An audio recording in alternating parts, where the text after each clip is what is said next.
host. You know many songs that are fit to charm the ear, many about great deeds done by men and gods.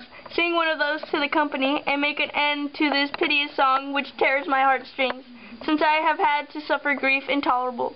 So dear is he that I long for, and never forget, my husband, whose fame is known through the length and breadth of land.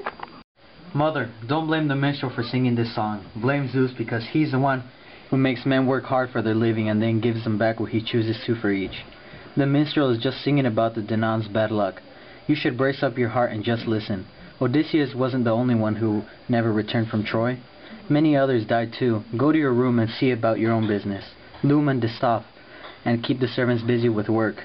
Talking is a man's duty, for the man rules the house.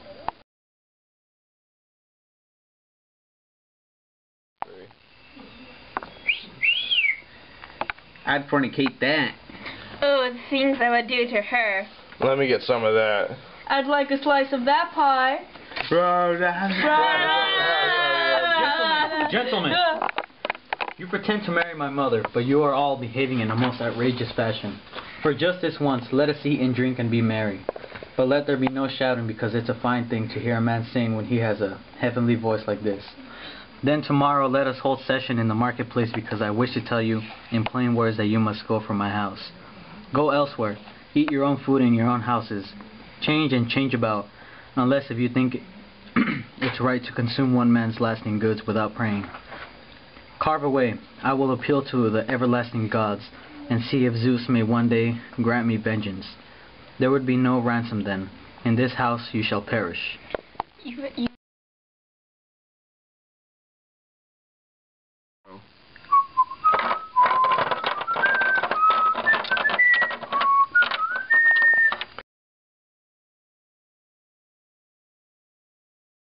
Father Zeus and all you gods that are everlasting and blessed, the noble prince Odysseus, who ruled his subjects like a kind father, is hardly remembered by his subjects. He now lays wretched and miserable Calypso's prisoner in her island, and he cannot return to his native land, for he has no men and no galleys to carry him over the broad back of the sea. And now again they want to murder his beloved son, who had gone to Pylos and Lacedaemon to find out news about his father. They are only waiting for his return. My dear Athena, what in heaven do you mean by that? Wasn't the whole thing your own notion? Didn't you want him to come home that way and take his vengeance? As for Televacus, you can easily manage to bring him back home safely, and let the plotters sail back home safely as well. Hermes, you are my messenger. Here is an errand for you. Go and declare to Calypso our unchangeable decision, that Odysseus shall return home after his troubles. No god shall go with him, and no mortal. He shall build a raft, and a hard voyage awaits him, until after 20 days he shall come to land on Scheria, the rich domain of our own kinsmen, the Phaeacians. They shall honor him like a god, and they shall escort him in one of their ships to his native land.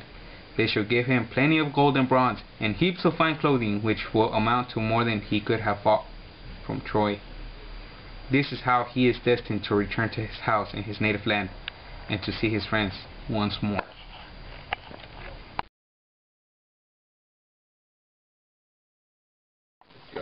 Calypso, I am here with news from the gods. But first off, did you change your place? Oh yes, I did.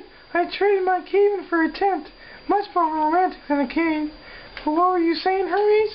News from the gods? What is it? Well, they want to tell you to release the man you have been keeping here.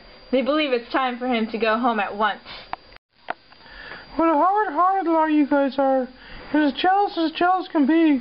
Why are you shocked if a goddess sleeps with a man and keeps no secret about it, when she happens to find one who she could love as a husband? It is always the same. I saved the man when he was struggling across the ship's keel, all by himself in the middle of the sea. He had no crew and the winds carried him here. I loved and cherished him, and I did think of making him immortal like myself. But since it is impossible for any god to baffle the will of Zeus, let him go to the barren sea. I will not give him passage home. I have no ships or sailors for him, but I will gladly advise and help him get on his way.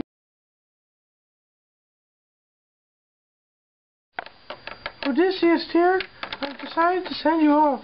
Come now, cut down some trees and make a good broad raft to carry you across the sea. I will provide you with what provisions for your journey.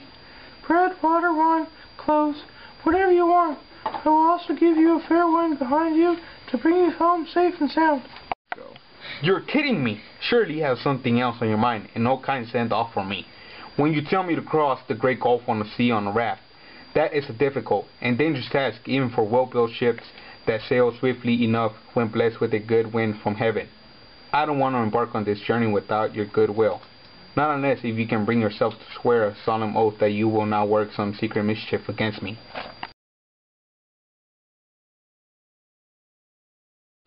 What is he doing here? As soon as I am gone, the other gods change their mind about him. There he is closer to Phaeacia, where he's fated to find the end of tribulations which afflict him. But I'm not going to let this get here so easily.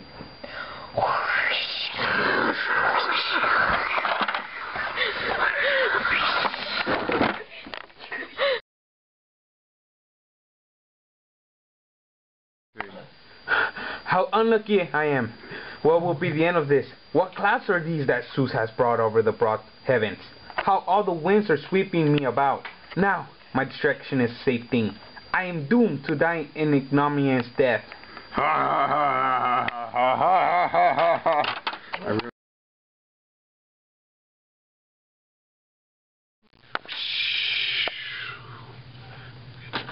Ta-da! Telemachus, come home to Ithaca at once. You know what a woman's mind is like. She wishes to enrich the man who marries her. But as for the other husband and his children, once he is dead, she forgets them all and never asks about them. Also, as soon as you touch the shore of Ithaca, leave your ship and crew and go to the swineherd in charge of your hogs. Stay the night here and send him into the town to tell your mother that you have come back from Pylos.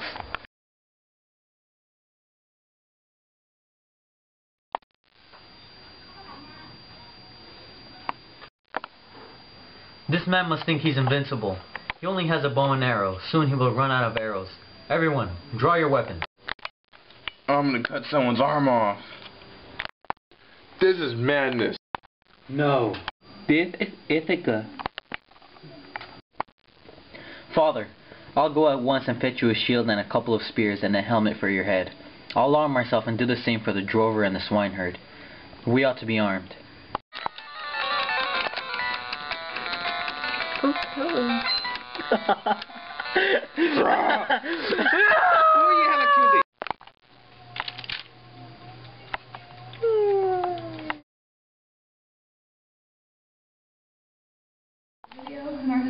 Strange man, I am not proud, or contemptuous, or offended, but I know what manner of man you were when you sailed away from Ithaca. Euryclea, make the bed outside the room which he built himself. Put the bedspread outside and lay out the rugs and blankets and fleeces. What are you saying, wife? Move that bed? No workman can do it unless if God himself comes down to move it. There is a secret to that bed. There was a strong young olive tree in full leaf growing in an enclosure. The trunk as thick as a pillar. Around this I built our bridal chamber. I laid the stones, built a good roof over it, jointed the doors and fitted them in their places.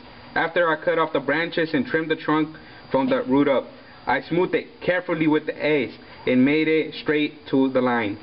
This tree became the bedpost. I bored holes through it, fitted the other post about it, and inlaid the framework with gold and silver and ivory, and I ran it through leather-colored purple. I have now told you my secret, and I don't know if there's still, or if someone has cut the olive at the root and moved my bed.